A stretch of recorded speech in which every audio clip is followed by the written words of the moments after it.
Hello friends, मैं शेखर पांडे इतिहास विषय के साथ आपका स्वागत करता हूं टारगेट आलोक चैनल में। और कैसे आप सभी? उम्मीद है बहुत अच्छे होंगे, बिल्कुल जोश खरोश में होंगे। नहीं, बहुत जरूरी है भाई, उत्साह में होना बहुत ज्यादा जरूरी है। बिना उत्साह के कोई भी बड़ा काम आज तक नहीं हो पाया। तो उत्साह होना चाहिए, आत्मविश्वास होना चाहिए। ठीक है, ये दोनों बातें आपके साथ जरूर होनी चाहिए और बाकी के लिए हम सारे लोग आपके साथ जुड़े हुए हैं।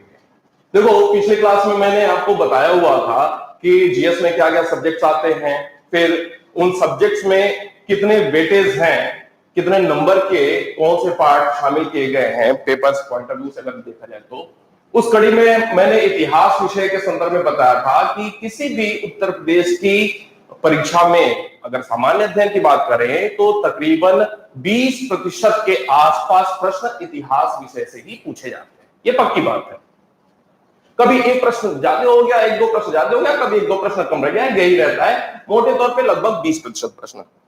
फिर उसमें मैंने आपको बताया था कि लगभग 45-50% प्रश्न अकेले मॉडर्न से पूछे जाते हैं, आधुनिक भारतीय इतिहास से पूछे जाते हैं। तो मैंने मॉडर्न को लेकर के आपके सामने बातें बहुत सारी रखी हुई थी कि क्या क्या सिलेबस है और किस प्रकार के प्रश्न पूछे जाते हैं। आज हम विधिवत क्लास की शुरुआत कर रहे हैं और क्लास की शुरुआत ऐसे कि इतिहास विषय को अगर देखा जाए तो इतिहास विषय से जो प्रश्न आते हैं मूलतः 3 एस्पेक्ट से पूछे जाते हैं। पहला है प्राचीन भारत का इतिहास, दूसरा है मध्यकालीन इतिहास और तीसरा है मॉडर्न आधुनिक भारत का इतिहास। तो इधर उधर समय नहीं खर्च करते हैं, बिल्कुल टू द पॉइंट आज से काम की शुरुआत हम लोग कर लेते हैं।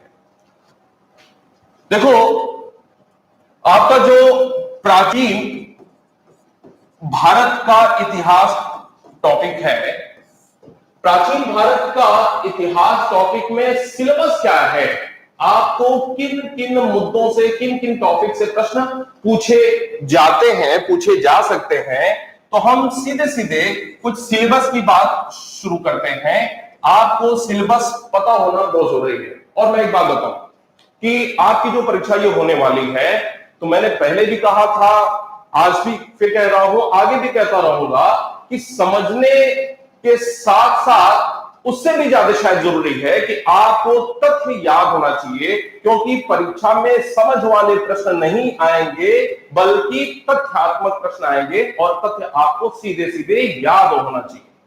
तो सिलेबस देख लेते हैं। सिलेबस भी आपके हमेशा ध्यान में होना चाहिए। और अपनी पढ़ाई में कुछ लोगों ने कहा सर बुक बता दीजिए, मैंने कमेंट देखा घर जाकर के, कुछ लोगों ने कहा सर कुछ बुक्स बता दीजिए। फिर कुछ लोगों के कमेंट्स ऐसे थे कि सर क्या अन्य परीक्षाओं में भी ये जो यहाँ पे क्लासेस होंगी वो यूजफुल होंगी, बेनिफिशियल होंगी। तो मैं स्पष्ट कर दूं कि जहां तक मेरे इतिहास विषय का सवाल है तो आईएएस को छोड़ करके, आईएएस क्योंकि वहां पे कॉन्सेप्ट वाले प्रश्न आते हैं और बहुत डिटेल में किताबों का अध्ययन भी आवश्यक हो जाता है। तो आईएएस लेवल को छोड़ करके आईएएस से नीचे पीसीएस और उससे नीचे जितनी भी सारी परीक्षाएं हैं अप टू डी ग्रेड तक, पीसीएस से लेकर के अप टू डी ग्रेड तक जितनी भी सारी परीक्षाएं हैं, समान रूप से यहां से प्रश्न आएगा ही आएगा। मैं इस प्रकार से आपकी क्लासेस लेने वाला हूं। और मेरी क्लासेस में एक बात और भी होगी कि यहां पे आपको जो भी समझाने की चीज होगी वो समझाऊंगा, आपको पूरा लेक्चर टॉपिक बाय टॉपिक मिलता रहेगा।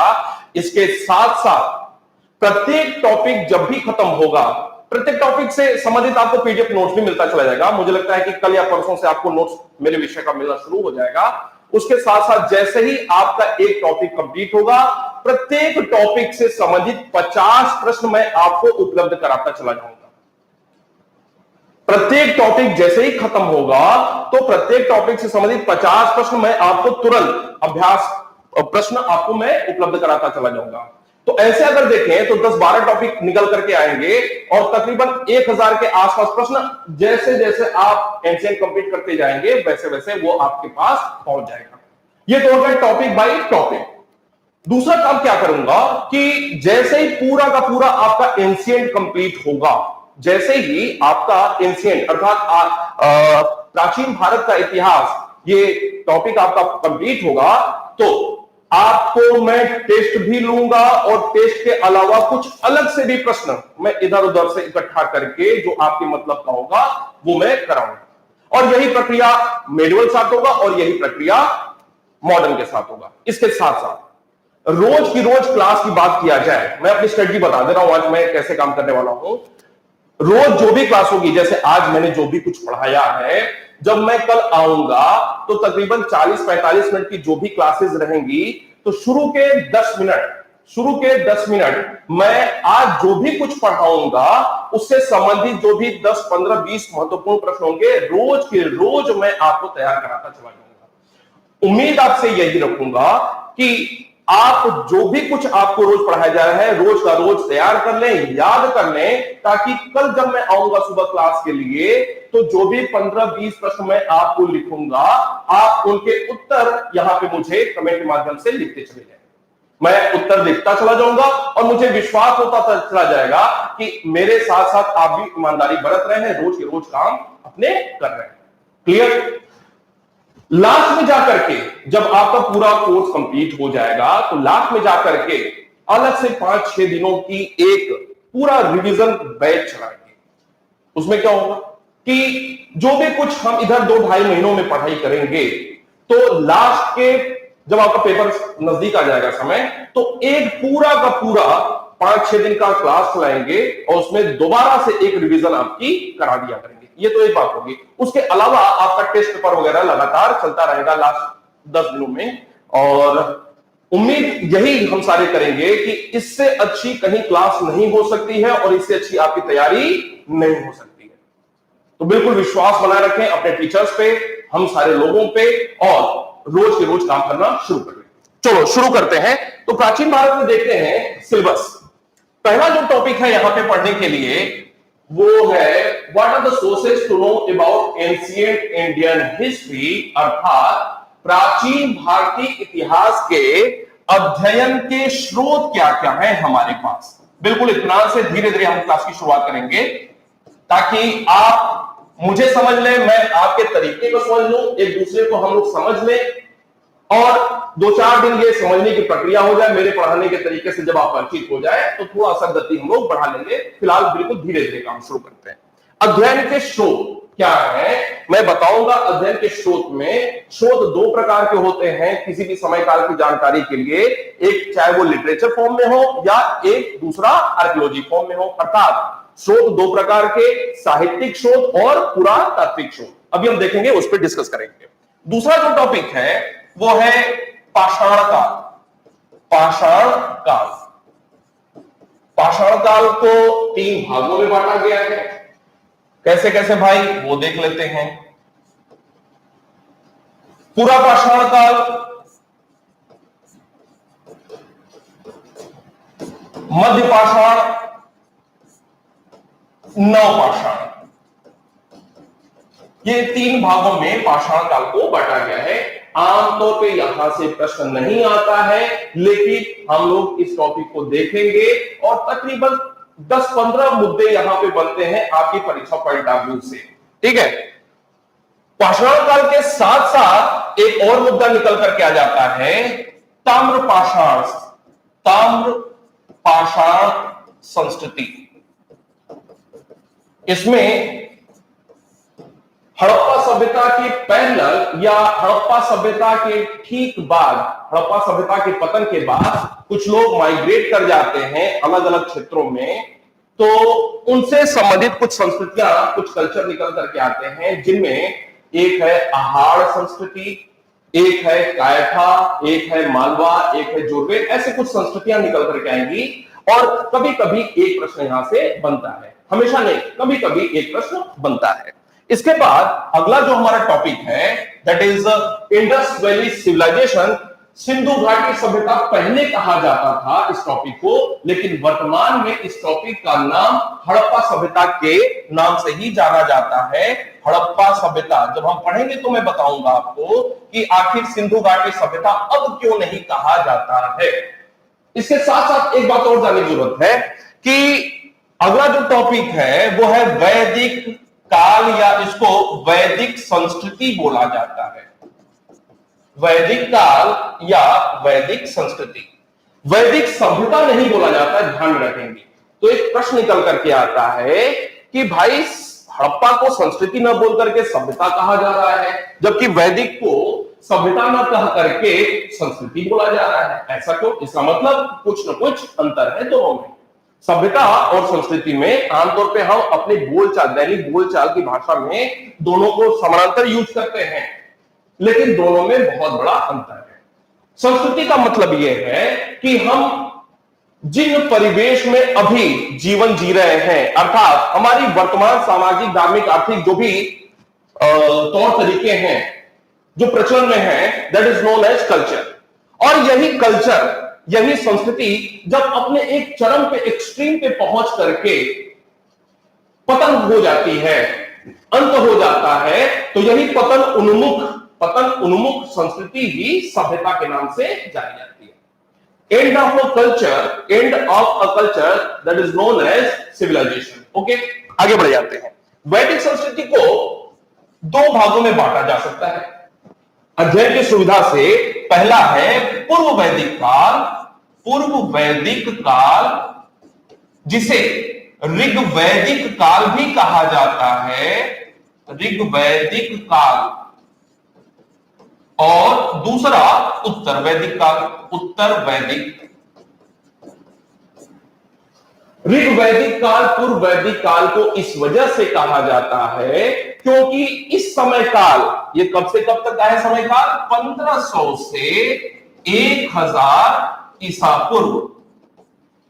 1500 से 1000 ईसा पूर्व इस समय काल की जानकारी का एकमात्र स्रोत, साहित्यिक स्रोत ऋग्वेद है। चूंकि ऋग्वेद से ही इस समय काल की जानकारी होती है, इस वजह से इसे ऋग्वैदिक काल भी कहा जाता है। आगे बढ़ते हैं। अगला जो टॉपिक है हमारा, वो है महाजनपद काल। महाजनपद काल। इस समय काल में इसे मोटे तौर पे हम 6ठी सदी ईसा पूर्व के नाम से भी जानते हैं। इस समय काल में भारत में 16 महाजनपदों का अस्तित्व देखने को मिलता है। कितने महाजनपद? 16 महाजनपद।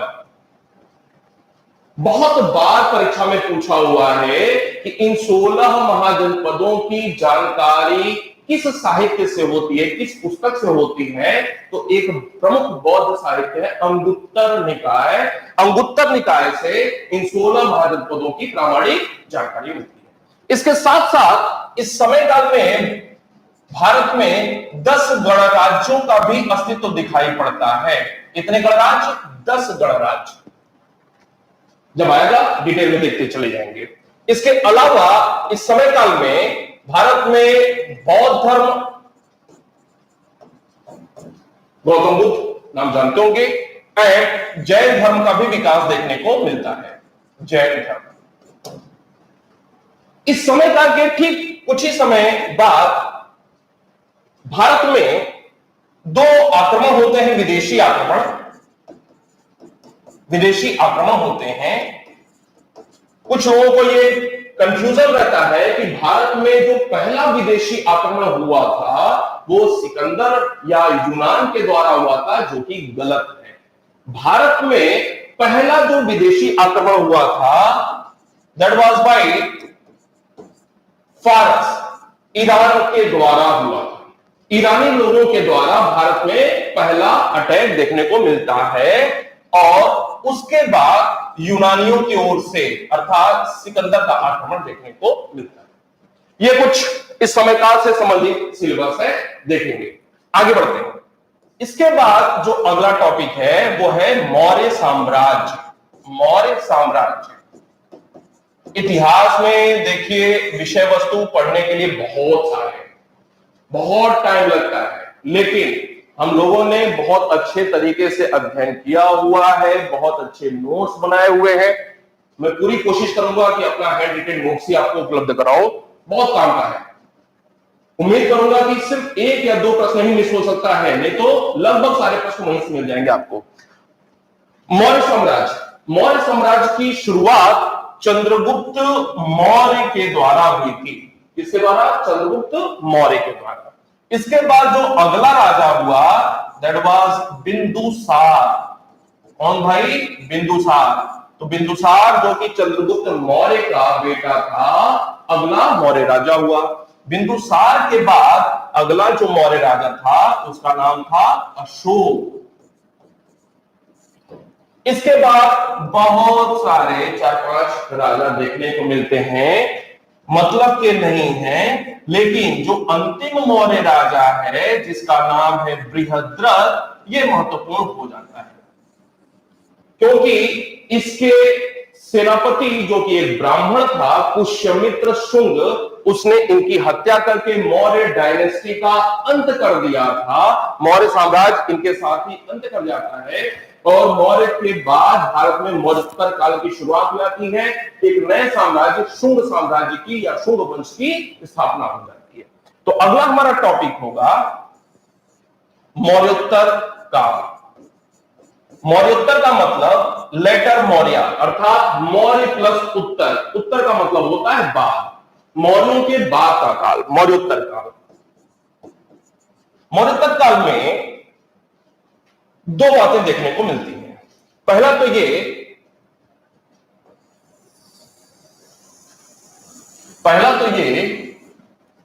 कि इसमें दो प्रकार के राजवंश देखने को मिलते हैं।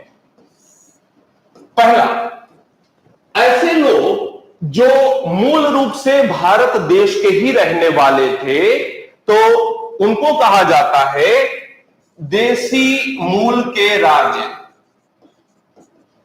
और एक ऐसे राजवंश जो मूल रूप से विदेशों में कहीं रहने वाले थे और समय के साथ भारत में माइग्रेट करके आए हुए थे, इस प्रकार के जो भी विदेशी मूल वाले राज्य मौर्योत्तर काल में देखने को मिलते हैं। विदेशी मूल के राजवंश। अब वो देसी मूल के राजवंशों में कौन कौन से हैं वो देख लेते हैं। सबसे पहला नाम आएगा शुंग वंश का। शुंग वंश। शुंग वंश के साथ साथ एक नाम आएगा कण्व वंश। कण्व वंश। कण्व वंश के साथ एक नाम और आएगा चेदी वंश। चेदी वंश। खारवेल इस वंश का एक बहुत ही महत्वपूर्ण राजा था, नाम सुना होगा आपने, खारवेल। इससे संबंधित एक बहुत ही महत्वपूर्ण अभिलेख है हाथी गुम्फा अभिलेख। बहुत बार यह प्रश्न पूछा हुआ है। चेदी वंश। इसके साथ साथ एक और आएगा दक्षिण भारत में सातवाहन वंश। ये सारा कुछ सिलेबस देख रहे हैं, क्या क्या पढ़ना है, कहां कहां से प्रश्न बनते हैं। विदेशी मूल के अंतर्गत जो भी राज्य देखने को मिले उनमें है, पहला है इंडो ग्रीक। इंडो ग्रीक वंश। इंडो ग्रीक को हिंद यूनानी भी कहा जाता है। इंडो का मतलब हिंद, ग्रीक का मतलब यूनानी, हिंद यूनानी। इंडो ग्रीक के बाद अगले जो विदेशी रहे वो थे शक वंश के लोग। इसके बाद पहलव वंश और इसके लास्ट में कुषाण राजवंश। कुषाण वंश। और कुषाण वंश में ही एक सबसे महत्वपूर्ण जो राजा है उसका नाम है कनिष्क। नाम आप जानते होंगे। यह है मौर्योत्तर काल के अंतर्गत पढ़ने वाले विषय वस्तु। मौर्योत्तर काल के बाद अगला जो टॉपिक हमारा होगा वो होगा गुप्त वंश। गुप्त काल। आपको पता होगा कि गुप्त वंश की स्थापना जिस व्यक्ति ने किया हुआ था उसका नाम था श्रीगुप्त। क्या नाम था? श्रीगुप्त। और यह परीक्षाओं में कई बार प्रश्न पूछा हुआ है। गुप्त वंश की शुरुआत किस व्यक्ति ने किया था? उसका नाम था श्रीगुप्त। इस वंश में जो पहला महत्वपूर्ण राजा था जिसने एक साम्राज्य, गुप्त साम्राज्य की स्थापना की थी, उसका नाम था चंद्रगुप्त प्रथम। चंद्रगुप्त फर्स्ट। चंद्रगुप्त के बाद अगला जो राजा हुआ बहुत ही महत्वपूर्ण, जो कि चंद्रगुप्त का बेटा था, समुद्रगुप्त। समुद्रगुप्त को लेकर के बहुत बार प्रश्न पूछा हुआ है। भारत का नेपोलियन कहा जाता है। प्रयाग प्रशस्ति इससे संबंधित एक महत्वपूर्ण अभिलेख है जिसकी रचना हरिशेन ने किया हुआ। आगे बढ़ते हैं। समुद्रगुप्त के बाद यहां पे पढ़ने के लिए जो टॉपिक होगा, चंद्रगुप्त द्वितीय, जिसे विक्रमादित्य की उपाधि भी थी, बहुत बार ये प्रश्न निकला हुआ है, विक्रमादित्य। इसके बाद कुमारगुप्त फर्स्ट, कुमारगुप्त प्रथम, एक नाम आएगा स्कंदगुप्त का, ईटीसी। लगभग ये जो भी नाम है, सारे नाम बहुत ही महत्वपूर्ण हैं। आपके परीक्षाओं में यहां से प्रश्न पूछा गया है। गुप्त काल के बाद अगला जो टॉपिक आएगा उसमें होगा गुप्तोत्तर काल एंड पूर्व मध्य काल। पूर्व मध्य काल एक साथ रख लेते हैं। इसमें कौन कौन से महत्वपूर्ण टॉपिक है पढ़ने के लिए? सबसे पहला इसमें एक नाम आ जाएगा हर्षवर्धन का। हर्षवर्धन नाम आपने सुना होगा, वर्धन वंश से संबंधित, कन्नौज में ये एक राजा थे। इसके बाद एक टॉपिक है महत्वपूर्ण, इसमें 712 ईस्वी में सिंध पर अरब आक्रमण, सिंध पर अरब आक्रमण, अरब आक्रमण। सिंध पर अरब आक्रमण की जानकारी का एक बहुत ही महत्वपूर्ण साहित्यिक स्रोत है चचनामा। एक बहुत ही महत्वपूर्ण पुस्तक है चचनामा, जिससे 712 ईस्वी में सिंध आक्रमण की जानकारी मिलती है। आपने मोहम्मद बिन कासिम का नाम सुना होगा, मोहम्मद बिन कासिम। मोहम्मद बिन कासिम के नेतृत्व में ही यह आक्रमण हुआ था और सिंध को जीत लिया गया था अरबों के द्वारा। और यहां से भी 2-3 प्रश्न निकल करके आते हैं, समय आएगा तब देखा जाएगा। इसके बाद अगला जो टॉपिक है वो है सामंतवाद का, फ्यूडलिज्म, सामंतवाद। बहुत ही इंटरेस्टिंग टॉपिक है। राजपूतों का उदय, राजपूतों का उदय एक टॉपिक। इसके अलावा एक महत्वपूर्ण टॉपिक है त्रिपक्षीय संघर्ष, त्रिपक्षीय संघर्ष, त्रिपक्षीय संघर्ष। त्रि का मतलब तीन, पक्ष का मतलब साइड, तीन अलग अलग साइड के राजवंश किसी खास मुद्दे को लेकर के आपस में युद्ध करते हैं, संघर्ष करते हैं। इसी कारण से टॉपिक का नाम है त्रिपक्षीय संघर्ष। प्रश्न कई बार पूछा हुआ है कि निम्नलिखित में से कौन एक त्रिपक्षीय संघर्ष में शामिल नहीं थे? तो आपको जानकारी रखनी पड़ेगी त्रिपक्षीय संघर्ष में तीन कौन से थे। मैं अभी लिख देता हूं, पाल वंश, प्रतिहार वंश एंड राष्ट्रकूट वंश, राष्ट्रकूट वंश। ये तीन वंश के लोग त्रिपक्षीय संघर्ष में शामिल थे। त्रिपक्षीय संघर्ष के बाद एक जो अगला मुद्दा है वो है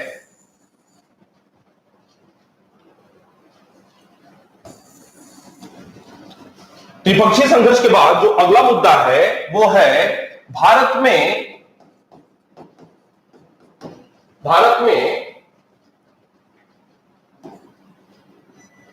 मुस्लिम आक्रमण, मुस्लिम आक्रमण।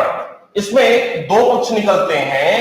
एक तो है महमूद गजनवी का आक्रमण और एक दूसरा है मोहम्मद गोरी का आक्रमण। ये कुल 9 टॉपिक निकल करके आते हैं।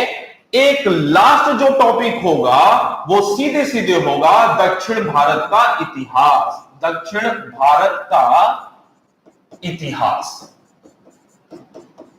दक्षिण भारत के इतिहास में जैसे अगर हम देखें इसका सिलेबस तो संगम काल के अलावा यहां पे आपको चोल, चेर, पांड्य राज के बारे में कुछ जानकारी हासिल करनी होगी। फिर आगे जब बढ़ेंगे तो यहां पे आपको पल्लव वंश के अलावा चालुक्य वंश, चोल वंश आदि के विषय में जानकारी मिलती चली जाएगी। इस प्रकार यह हमारा प्राचीन भारतीय इतिहास का सिलेबस है। लगभग सभी प्रश्न यहीं से पूछे जाते हैं और अगर कुछ छूट जाता है यहां पे तो एक लास्ट में विविध नाम से टॉपिक हम देखें।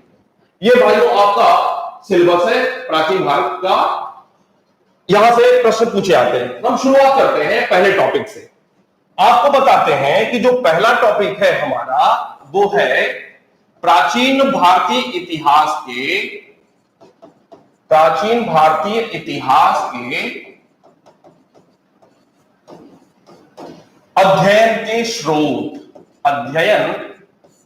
के स्रोत।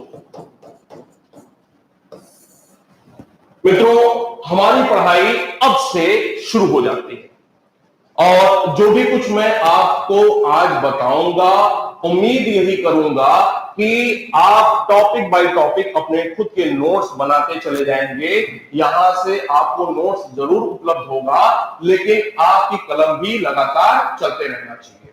ठीक है। दूसरी बात, मैं कल जब आऊंगा तो जो भी कुछ आज मैंने बताया है उससे संबंधित 10, 15, 20 जो भी महत्वपूर्ण प्रश्न होंगे मैं सारा कुछ आपसे पूछूंगा ताकि आपका रिवीजन होता चला जाए। देखो, स्रोत दो प्रकार के होते हैं, समझ लें जरा। स्रोत दो प्रकार के होते हैं। एक चार्ट बनाते हैं, चार्ट के माध्यम से इसे समझने का प्रयास करते हैं। एक होता है साहित्यिक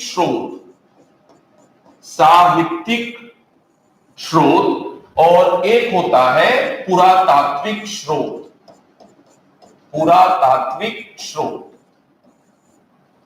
साहित्यिक का मतलब कुछ ऐसी जानकारियां जो किताबों के रूप में हो। पुरातात्विक स्रोत का मतलब कि कुछ ऐसी जानकारियां जो किसी अभिलेख के माध्यम से हमें जानकारी मिलती है, स्तंभ के माध्यम से जानकारी मिलती है, कलाकृतियों के माध्यम से जानकारी मिलती है, नगर अवशेष के माध्यम से जानकारी मिलती है। इस प्रकार के पुराने तत्व जो भी हैं पुरातात्विक स्रोत के अंतर्गत शामिल किए जाते हैं। अब देखते हैं ये जो साहित्यिक स्रोत है उसे दो भागों में बांट करके देखा जा सकता है। एक है देशी साहित्यिक स्रोत और एक है विदेशी साहित्यिक स्रोत। पुरातात्विक की बात करें, इसमें क्या क्या चीजें आती हैं? इसमें आता है अभिलेख, इसमें आ जाएगा मुद्रा, क्वाइंस, इसमें आ जाएगा भवन, स्मारक, इसमें आ जाएंगी कलाकृतियां, ईटीसी। देशी और विदेशी साहित्यिक स्रोत। देशी को दो भागों में बांटा जा सकता है।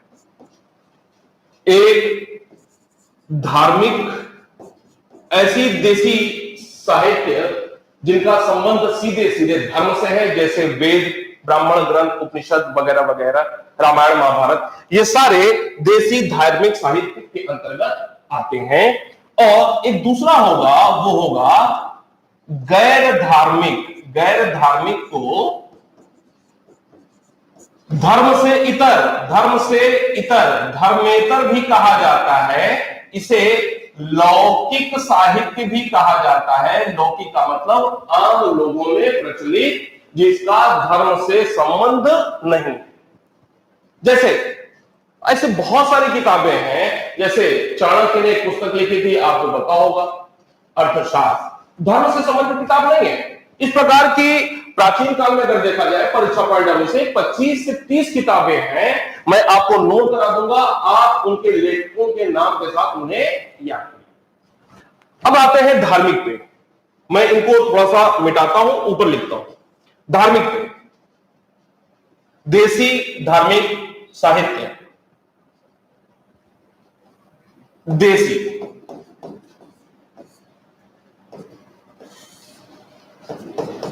धार्मिक। अब अगर देसी धार्मिक को देखा जाए तो प्राचीन काल के स्रोत की बात हो रही है। प्राचीन काल में कुल 3 धर्म प्रचलन में थे भारत में। कौन कौन से भाई? ब्राह्मण धर्म, जिसे हम हिंदू धर्म कहते हैं, ब्राह्मण धर्म, जैन धर्म और बौद्ध धर्म। ब्राह्मण जिसे हम हिंदू धर्म कहते हैं, बौद्ध धर्म और तीसरे नंबर पे जैन धर्म। अब 3 धर्म प्रचलन में है तो इन 3 धर्मों से संबंधित धार्मिक किताबें होंगी। ब्राह्मण धर्म के अंतर्गत कौन कौन सी किताबें हैं वो देखते हैं। सबसे पहले इसमें नाम आएगा वेद का। क्यों भाई? वेद जानते होंगे आप। वेद वैदिक वांग्मय या वैदिक साहित्य का ही हिस्सा है। जब वेद पढ़ेंगे तो दोनों देख लेंगे। वेदों की संख्या आपको कितनी है भाई? 4 आपको पता है। वेद के बाद अगला जो साहित्य आएगा वो आएगा ब्राह्मण ग्रंथ। ब्राह्मण ग्रंथ। अब ये सारे हैं क्या चीज, मैं आपको इनकी परिभाषा के साथ साथ समझाता चला जाऊंगा इनके बारे में, जो भी परीक्षा के लिए महत्वपूर्ण होगा। ब्राह्मण ग्रंथ। ब्राह्मण ग्रंथ के बाद अगला आएगा आरण्यक ग्रंथ। आरण्यक ग्रंथ। अरण्य का मतलब होता है वन या जंगल। अरण्य का मतलब होता है वन या जंगल। तो वनों में पढ़ने पढ़ाए जाने के उद्देश्य से जिन ग्रंथों की रचना की गई, वन में ऐसे बहुत सारे साधु महात्मा गए जिनका सांसारिकता से, भोग विलास से मोहभंग हो चुका था। अब वनों में त्याग तपस्या किए जा रहे हैं। उनके पढ़ने पढ़ाए जाने के उद्देश्य से जिन ग्रंथों की रचना की गई उन्हें अरण्य ग्रंथ कहा गया। इसके बाद अगला मुद्दा आएगा उपनिषद। उपनिषद के साथ ही अगला आएगा वेदांग एंड सूत्र साहित्य। वेदांग एंड सूत्र साहित्य। इसके अलावा इसमें आएगा स्मृति ग्रंथ। मनुस्मृति का नाम आपने सुना होगा। भारत में लिखा हुआ पहला स्मृति ग्रंथ मनुस्मृति। अब स्मृति ग्रंथ क्या होता है? अगर आपसे एक प्रश्न पूछा जाए कि अभी भारत में किसका शासन चलता है, किन नियमों का पालन हम लोग करते हैं, तो सीधे सीधे संवैधानिक नियमों का पालन करते हैं। संविधान के तहत ही हम अपना शासन चलाते हैं, या आईपीसी सीआरपीसी दंड प्रावधानों के तहत। क्लियर? तो वैसे ही प्राचीन भारत में जो संविधान था, जो नियम कानून थे, उनकी व्याख्या किसके माध्यम से की गई? उनकी व्याख्या स्मृति ग्रंथों के माध्यम से की। स्मृति ग्रंथों में सीधे सीधे प्राचीन काल में सामाजिक आर्थिक धार्मिक नियमावली बताई गई है कि जीवन यापन किन नियमों के साथ लोगों को करना चाहिए। स्मृति ग्रंथ के बाद अगला मुद्दा आता है महाकाव्य का। महाकाव्य, मैंने कई बार लोगों से पूछा कि भारत में हिंदू धर्म में महाकाव्यों की संख्या कितनी है, बताएं जरा मुझे तुरंत। महाकाव्यों की संख्या कितनी है भाई? बताएं। हाँ, महाकाव्यों की संख्या कितनी है? मुझे उम्मीद है कि बहुत सारे लोग गलत बताएंगे।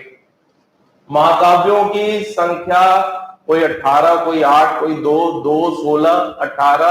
अनिल जी 18 लिख रहे हैं। निशा जी 2, बिल्कुल सही है बच्चे। स्वाति 8 नहीं बेटे। सविता जी नहीं, हाँ बिल्कुल सही है, 2 बिल्कुल सही। तो अधिकांश लोगों ने सही बताया है। महाकाव्यों की संख्या भाई 2 ही है, रामायण और महाभारत। क्लियर? आगे बढ़ते हैं। महाकाव्यों के बाद अगला मुद्दा निकलेगा पुराणों को लेकर के। पुराणों की संख्या 18 है। कितनी है? पुराणों की संख्या 18 है। आगे बढ़ जाते हैं, बौद्ध धर्म की बात करते हैं। बौद्ध धर्म में कुछ प्रमुख किताबें हैं जिनसे हमें या तो बौद्ध धर्म या तत्कालीन भारत के संदर्भ में कोई ना कोई जानकारी मिलती है। सबसे महत्वपूर्ण अगर बौद्ध धर्म से संबंधित किताब पूछा जाए तो वो है त्रिपिटक के रूप में। त्रिपिटक कौन सा भाई? त्रिपिटक। त्रिपिटक, त्रि का मतलब होता है तीन, पिटक का मतलब होता है डलिया या टोकरी। तीन टोकरियां, क्या चीज? तीन टोकरियां। अब ये तीन टोकरियां ऐसा नहीं कि तीन टोकरी हाथ में लिया और निकल गए सब्जी खरीदने के लिए, ऐसा नहीं। ये जो तीन टोकरियां हैं, दीज आर द बास्केट, किससे संबंधित? नॉलेज से संबंधित, ज्ञान की तीन टोकरियां। ये कौन कौन सी तीन टोकरियां हैं भाई? एक है शुद्ध पिटक, एक है विनय पिटक और एक है अभिधम्म पिटक। क्यों भाई, ऐसा ही है ना? तीन पिटक। अब जब पढ़ेंगे तो इसके बारे में दो दो तीन तीन लाइन जो भी महत्वपूर्ण है वो देख लेंगे। त्रिपिटक के साथ ही अगला जो मुद्दा है वो है जातक ग्रंथ। जातक ग्रंथ,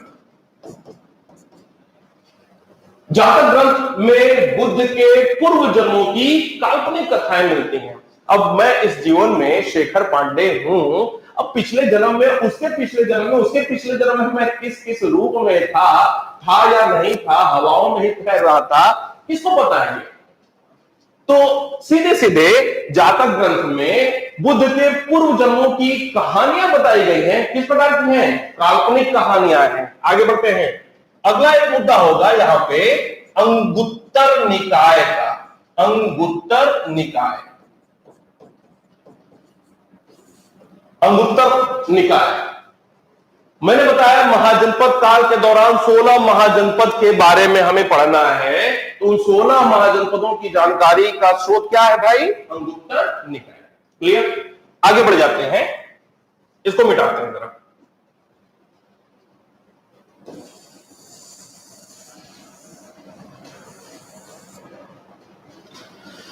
अंगुत्तर निकाय, अंगुत्तर निकाय के बाद अगला जो आएगा वो आएगा मिलिंद पन्हु। मिलिंद पन्हु नाम आपने सुना होगा, मिलिंद पन्हु। मिलिंद पन्हु के बाद दिव्यावदान, फिर दीपवंश, महावंश, ये कुछ बौद्ध धर्म से संबंधित किताबें हैं। दीपवंश, महावंश, फिर उसके बाद महावस्तु, महावस्तु, फिर इसके बाद ललित विस्तर, ललित विस्तर, फिर इसके बाद आर्य मंजूश्री। ये सारा कुछ नोट कर लेना भाई। आर्य मंजूश्री, मूल कल्प, मूल कल्प। इसके साथ साथ एक और महत्वपूर्ण, अशुघोष ने, अशुघोष जो कि बौद्ध धर्म के बहुत बड़े विद्वान थे, अशुघोष, अशुघोष की रचनाएं, अशुघोष की रचना क्या है भाई? बुद्ध चरित, बहुत ही पॉपुलर है बुद्ध चरित। आगे बढ़ जाते हैं, जैन धर्म पे आते हैं। जैन धर्म, जैन धर्म में जो पहला महत्वपूर्ण साहित्य अगर देखा जाए तो 12 ग्रंथों का एक समुच्चय है जिसे कहा जाता है आगम ग्रंथ। क्या कहा जाता है? आगम ग्रंथ। सबसे महत्वपूर्ण जैन धर्म की बात हो रही है। आगम ग्रंथ के बाद अगला जो महत्वपूर्ण मुद्दा है किताब से संबंधित वो है भगवती सूत्र। भगवती सूत्र, भगवती सूत्र के अलावा आचारांग सूत्र, आचारांग सूत्र। ध्यान में रखें कि किस धर्म से संबंधित कौन सी किताब है, आपको यह पता होना चाहिए। अगर कभी ऐसा प्रश्न पूछ ले कि निम्नलिखित में से कौन एक बौद्ध धर्म से संबंधित पुस्तक या ग्रंथ नहीं है, अगर सीधे सीधे आपको याद नहीं रहेगा, कंफ्यूज कर जाएंगे। आचारांग सूत्र के अलावा और कल्प सूत्र, कल्प सूत्र, एक और परिशिष्ट पर्वन, परिशिष्ट पर्वन। ये कुछ जैन धर्म से संबंधित महत्वपूर्ण पुस्तकें हैं। आगे बढ़े, बढ़ते हैं।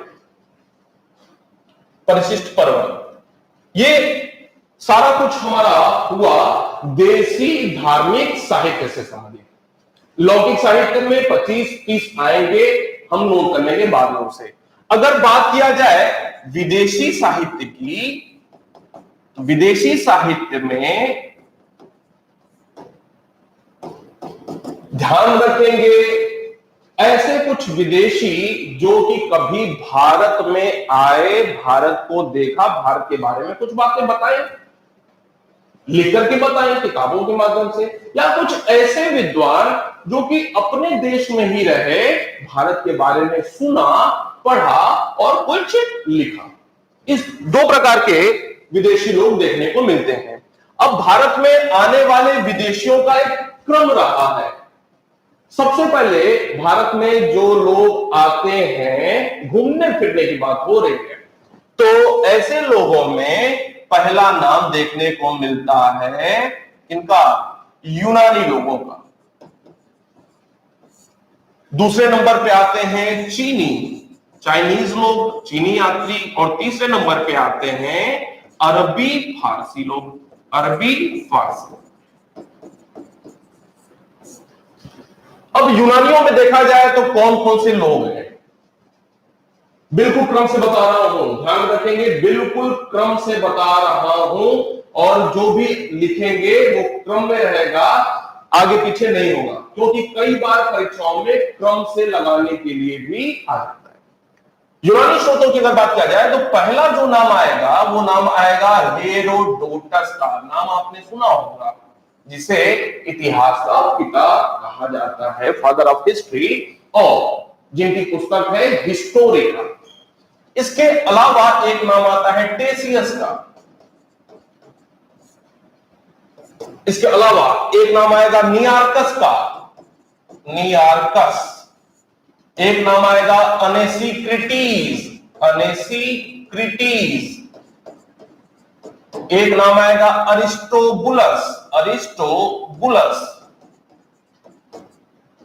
ध्यान रखेंगे ये तीनों सिकंदर के साथ आए हुए थे, सिकंदर के साथ भारत आए हुए थे।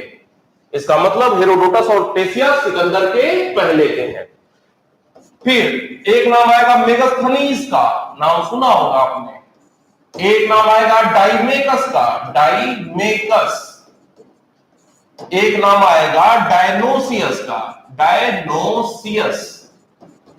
और ये तीनों के तीनों आए हुए हैं मौर्य काल के दौरान, मौर्य काल। इसके बाद एक नाम आएगा प्लिनी, नाम सुना होगा, बहुत महत्वपूर्ण पुस्तक लिखा है नेचुरल हिस्ट्री। प्लिनी के अलावा एक नाम आएगा स्ट्रैबो, एक नाम आएगा टॉलमी, एक नाम आएगा एक अज्ञात यूनानी नाविक, एक अज्ञात यूनानी। और ये सारे मौर्योत्तर काल से संबंधित हैं, मौर्योत्तर काल। आप नोट कर लेंगे इन सारे नामों को, और बारी बारी से इनसे संबंधित जो भी 1, 2, 3 महत्वपूर्ण तथ्य हैं वो सारा कुछ हम नोट करते चले जाएंगे। चीनियों के बाद, सॉरी, यूनानियों के बाद अगले नंबर पे आते हैं चीनी। चीनी यात्रियों में जो पहला नाम है आपको पता होगा फाहियान, फाहियान। फाहियान के बाद अगला नाम है सुंगयून, सुंगयून। एक नाम है वेनसांग, वेनसांग, नाम सुना होगा। वेनसांग के बाद, बिल्कुल ये क्रम सही है, वेनसांग के बाद अगला नाम एक आएगा इत्सिंग का, इत्सिंग, इत्सिंग। इत्सिंग के बाद आगे नाम आएगा मात्वालिन का, मात्वालिन। और लास्ट में एक नाम आएगा चाओजू हुआ, चाओजू हुआ। नाम बहुत प्यारे प्यारे से हैं, चाइनीज नेम है, चाओजू हुआ।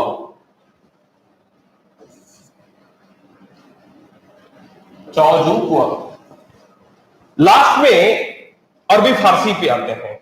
लास्ट में अरबी फारसी भारत भ्रमण करते हैं, और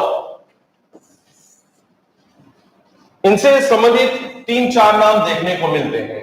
सबसे पहले जो नाम आएगा वो आएगा सुलेमान का नाम आएगा, अरबी यात्री।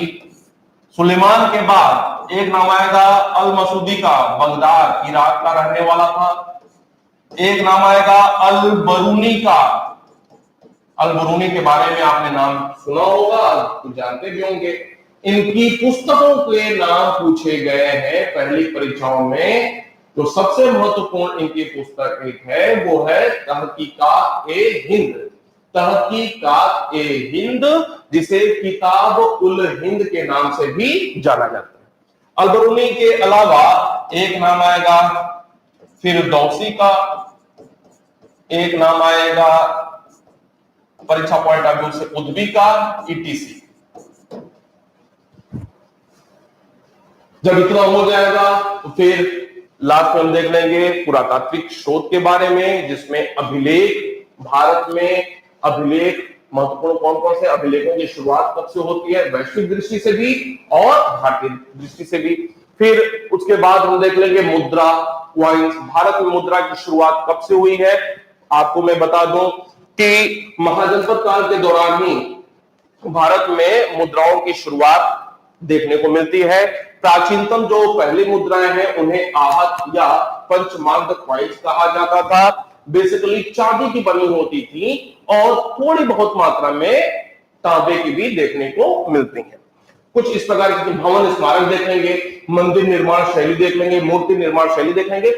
निश्चिंत हो जाना, कम से कम 2 प्रश्न इस टॉपिक से, बड़ा टॉपिक है, मैंने अलग से तैयार किया हुआ है पूरे प्राचीन भारत को लेकर के, और 2 प्रश्न मिलेगा जरूर यहां से। महत्वपूर्ण टॉपिक है और उम्मीद करूंगा कि आप निश्चित रूप से इसे याद रखेंगे। सिर्फ यही नहीं, आगे जो भी आएगा सारा कुछ, ठीक है। उम्मीद करता हूं कि आज चीजें आपको पसंद आई होंगी और ऐसे ही रोज हमारी क्लासेस चलती चली जाएंगी। और ध्यान रखें, मैं रोज के रोज आपसे क्वेश्चन आंसर करूंगा। शुरू के 10 मिनट हम लोग ऐसे ही डिस्कस करते चले जाएंगे प्रश्नों को लेकर, ठीक है। मिलते हैं, धन्यवाद।